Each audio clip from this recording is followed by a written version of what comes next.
This is a video on historic impact work. Number one, design and play to the audience of the unborn, not the audience of the born. Number two, create a cadre of lovers of your work who can social networkly connect you to future generations so they know about your work through this cadre of disciples or whatever it is, followers of your work, that are face-to-face in contact with you while you're alive. Number three, use the fact that the web is an index for finding work that people in history used to not find. Number four, format and name your work so that people 100, 200 years from now will like the formatting, understand it, and be amazed by the content through that formatting. Do not format it for people currently alive. And then number five, don't be fooled by the trappings of fields and civilization and lives, and look at the anthropological, tribal, enduring nature of humanity and the theological, enduring terrors and anxieties of humanity that never go away, and play to those enduring deeps with your work.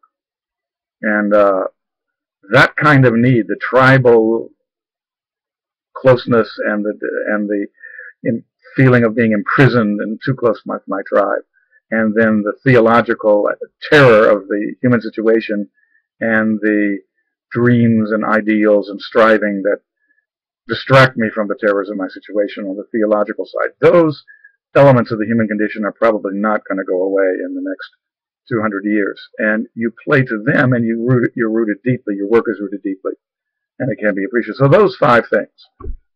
Number one, an audience of the unborn. Number two,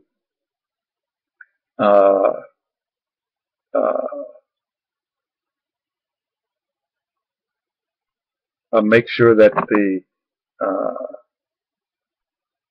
you format your work. I forget what number two is. Number three was format your work so that the naming of it and the knowledge formatting of it connects to people 200 years from now. And the third one was maybe building this. The second one was building this social network of disciples, or people who know you face to face, who love your work while you're alive, who can transmit and connect it to future people after you die. And the third was, I think, fourth was using the web as an index so that people can find your work, and formatting your work so that when it's found or discovered on the web, it looks interesting to people in format terms 100, 200 years from now.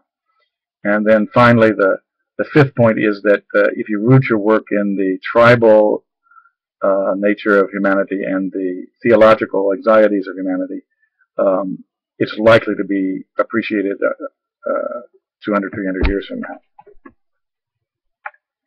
now. What's this? This is about, I wouldn't call it home run work, but I would call it the fact that novelists and certain musicians and artists, often of all educated people, live longer than other educated people.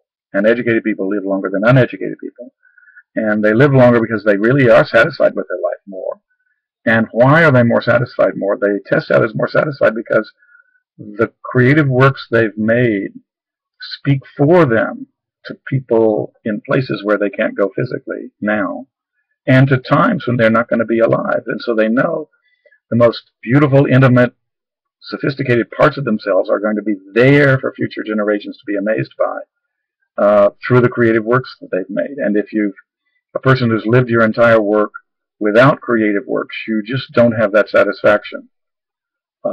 And children don't work because if you try to make your children creative works of you, you tyrannize and ruin their individuality. And so you can't use children as your creativity going to future ages. You have to do creative works that on their own transmit your values, views, and stuff in a way your kids never can, and be discovered by future ages. And that's what the 5 points of this tape are about.